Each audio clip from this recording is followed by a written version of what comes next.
then you got to ask yourself, okay, you got to take stock. What I mean by that is like, what are your strengths, right? Are you a physical player? Are you it sounds like, well, I guess I don't know the full picture about you. It sounds like, you're a good distributor, that you're saying, that a lot of other people on the team are selfish. So I would like to believe that you're good at distributing. But when you start to think about what you're good at compared to what others are, or more in the sense that the more you lean into your own strengths and double down on them, you're gonna see, that's where you're gonna find the most success. It's like I am. That's it. That's really it. So if you're a physical player, you got to double down on your athleticism, and then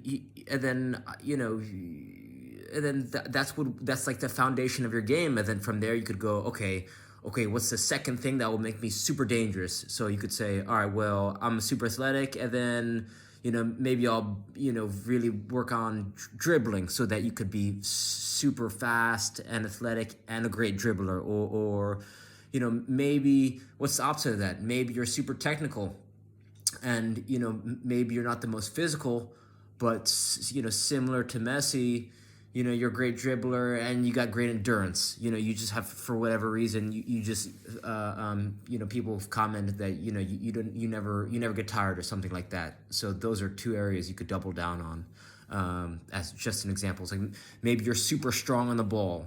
So then if you're strong on the ball but maybe not so fast, then maybe you could work on juggling, right? So you're kind of thinking in pairs of like, okay, I'm naturally great at this, so what's something that will make me even more dangerous? So that's how I'm thinking.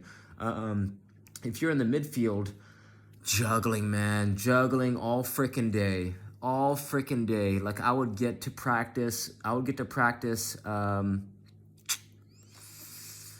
Develop the habit, getting of practice a little bit early, and then just get the ball up on the juggle. I mean, I tell the story of this kid who's I think 2 years above me, playing on my club, PDA Cruyff, or I'm sorry, not PDA, PDA, not the Cruyff team. I think he was Cantona, or he was PDA. My club was called Player Development Academy, and each club had a name of a famous person. So whatever. So the story goes that he would get to practice an hour early, and he would juggle the whole time. And then one time, someone was like, he was playing against someone, and then someone was like, "Oh, I bet you didn't even get recruited to go to school." And he's like, "No, I did." And he's like, "Well, yeah, where are you going?" He goes, "Harvard." Right? So it's like just getting there early.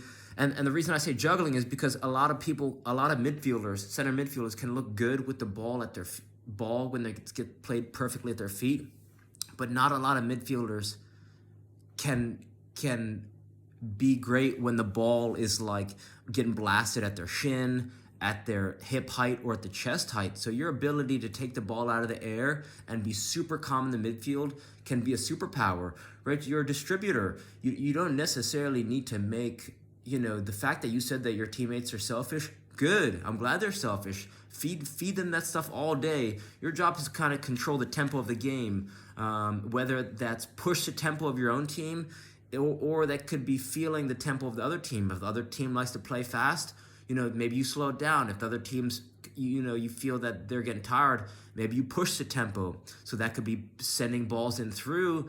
That could be just, you got to connect the passes. If you're in the center of the park, you got to be great at distributing. So sometimes that means just bouncing the ball back, right? Ball comes from the defender. You just, since you're gonna go receive the ball, he sees the whole field. So maybe, you pop in on the defender, you give him back the ball, then you create space, and then you get it back, and you got to be listening, right? So you should be getting good information from your team. They tell you to keep, they tell you play you back. They tell you to turn. That's kind of dependent on, some teammates don't give great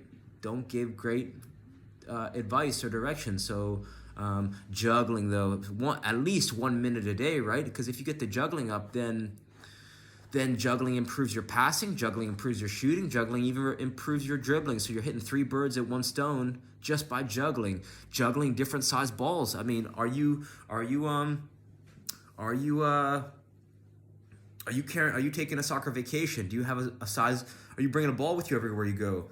Did you learn the alternating underhand sneak yet? Did you invest in a kick trainer? Right? These are just simple tools that I just wish someone told me when I was in high school to be using. And they'll just blow your freaking mind because they're so simple, they're cheap, and they're portable.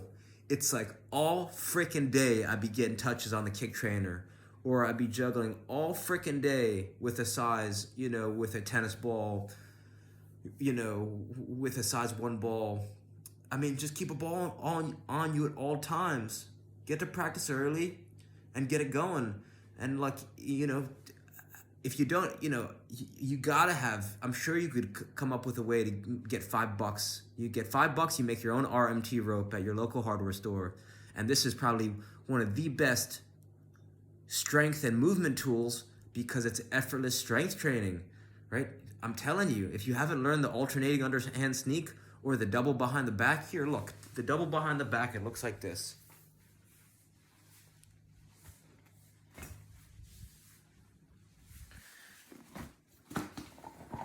Where's my frickin' tools?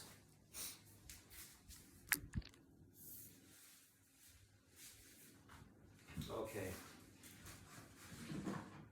Right, cheap piece of rope, as long as you are tall. And first you want to learn the underhand swing, right? Underhand swing, you're swinging in the opposite direction of a jump rope, right? Traditionally, the jump rope, you start behind and then you jump through, right? The underhand swing, this is very important to learn. This is the first step to learning one of the most powerful, I swear to God, you learn the alternating underhand sneak, it's effortless soccer strength and movement training. You'll never look back. So the first step is underhand swing, breathing. Then underhand swing, other hand, breathing. Then maybe you could get into one-legged stance, breathing. Right, just be careful that you don't have lights around or people around you. You don't want to smash someone in the face or break something around you, so just be aware of your surroundings. Then, you could start to get the legs going, right? And then as the underhand swing comes down, then you're popping the opposite knee up, right? So just nice and easy, right? Anyone can do this. Anyone can do this, right? Breathing. And then this is the first step. So I won't go any further than this. Assemble your tools. Get the RMT rope. Invest in your kick trainer, right? If you got a kick trainer, you're gonna be training smarter than I coached a college team and none of these kids had a kick trainer. Right? I coached a D3 college team and people looked at this thing like it was it was from another planet. I was almost I felt out of place by using the kick trainer. And AC Milan encourages their team to use this. Sevilla, Ajax, Wesley Sneijder talks about using kick trainers. Right, so you could get 1,000 touches in 10 minutes. You won't get that in a practice. Maybe you get that in a practice if it's a technical session. But if it's just a traditional practice, you're not going to get 1,000 touches in 10 minutes, let alone in an hour. You're not going to get 1,000 touches in a game either. So it's just so effortless. You need a break from your homework. You're getting touches. You need it's just 10 minutes before you get on the field, before practice. It's just smart, just nice and easy. It's like you're warming up. Let's say it's just anything, everywhere, nice and easy. And then just juggling, right? If you're not the best juggler, who cares? Just this. You do this for a minute a day for a year. That's something like 21,000 touches or something like that. It's smaller balls improve precision. The more precise you are, right? The sharper your touch. The sharper your touch, the more dangerous you are on the field. And then invest in a dribble up ball. 5 minutes a day. The ball's $30. It gamifies ball skills mastery. It makes dribbling. It's like having a skills coach in your home. You do it 5 minutes a day, and you're going to be the filthiest player on the field. You do all those things I just talked about for 5 minutes a day, starting with 1 minute a day. You're going to be unstoppable. You're going to be unstoppable. especially if you learn that Dr. Vranich breathing, Vranich. Get started.